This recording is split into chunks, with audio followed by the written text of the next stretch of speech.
আমন্ত্রণ জানাচ্ছি 1 মিনিটে আজকের বাংলাদেশে। সাথে আছি আমি অনুভা বিশ্বাস। বন্যায় মারা গেছেন 27 জন। পানিবন্দীদের ঠিকানা এখন আশ্রয় কেন্দ্র স্বজনের বাড়ি। পৃথক দুটি হত্যা মামলায় ইনু 7 দিনের, মেনন 6 দিনের রিমান্ডে।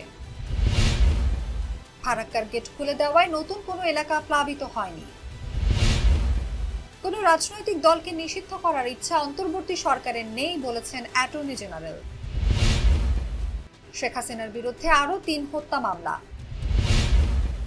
রাজনীতি করি না, ভবিষ্যতেও করব না বললেন ঢাবির নতুন ভিসি।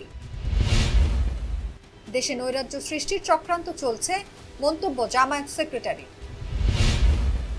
অবসরে পাঠানো এক ডিআইজি ও 4 এসপিকে চাকরিতে পুনর্বহাল। আপনারা ব্যবসা করেন, কারখানা নিরাপত্তা দেওয়া হবে বলেছেন অর্থ উপদেষ্টা। জাতীয় বিশ্ববিদ্যালয়ের নতুন উপাচার্য অধ্যাপক আমানুল্লাহ।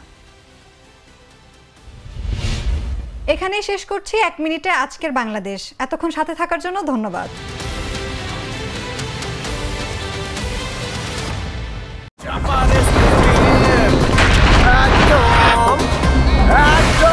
শপথ ভাই তোমার মামা।